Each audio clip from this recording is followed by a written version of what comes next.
Hello বন্ধু, আজকে আমরা ঘুরবার গেছিলাম বিলাসীপাড়া মেলায়।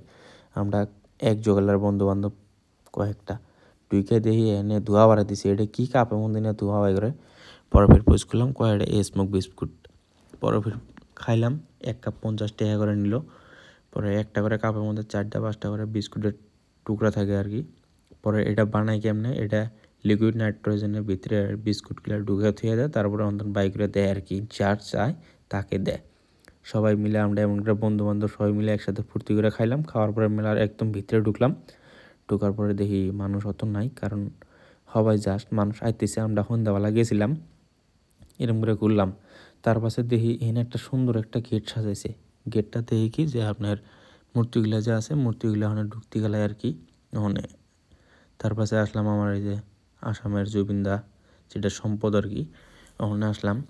আসার পরে দেখি এনে সুন্দর করে একটা জায়গা বানাইছে, সবাই ফটো উঠতেছে জুবিনদার ফটোর লগে।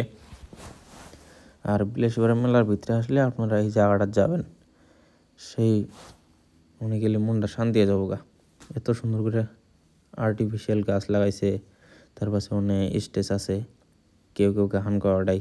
তার পাশে এমন করে ওখানে জুবিনদার অন্তন পরে আসলাম। এখানে দেখি বন্দুক দিয়া ফায়ার করে বেলুন ফাটান যায়। তো এমন করে 50 টাকা নেয়, তোমার 10 টাকা করে গুলি দেয়। তো এরম করে মিস ফায়ার হয়, কতগুলা বেলুন ফাটা যায় আর কি। এরম করে ফাটা এম করে মারা লাগে আর কি। পরে বন্দুক করে জলস্থি লাগাই দেখ।